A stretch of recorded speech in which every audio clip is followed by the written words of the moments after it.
নমস্কার, কলকাতা টিভি ডিজিটালে আপনাদেরকে স্বাগত। আপনাদের সঙ্গে এই মুহূর্তে রয়েছি আমি অভিক। এবং গতকালকের যে ম্যাচ আমরা দেখলাম সেখানেই দুর্ধর্ষ জয় পেয়েছে ভারত নিউজিল্যান্ডের বিরুদ্ধে খেলে। এবং সেক্ষেত্রে ভারতের এই জয়ের পরেই তারা কিন্তু পুরস্কারে ভরিয়ে দিয়েছে তাদেরকে আইসিসি।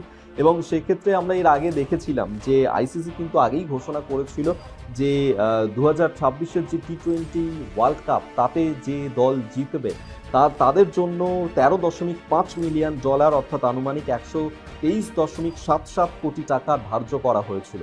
এবং 2024-এর টি-20 বিশ্বকাপের তুলনায় এই অঙ্কটা ছিল প্রায় 20 গুণ বেশি।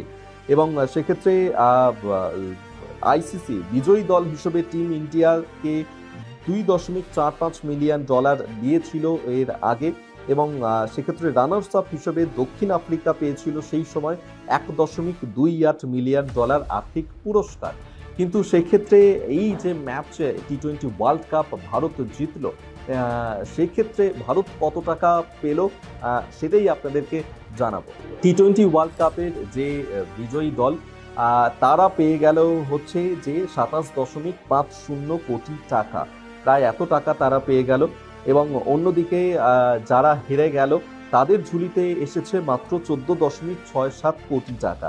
এবং এবারের যে বিশ্বকাপ সেই বিশ্বকাপে সেমিফাইনালে যারা হেরে গিয়েছিল তারা পেল আনুমানিক 7.24 কোটি টাকা করে। এবং পঞ্চম থেকে দ্বাদশ স্থানাধিকারী যে সমস্ত দল তারা প্রত্যেকে পেল প্রায় 3.48 কোটি টাকা।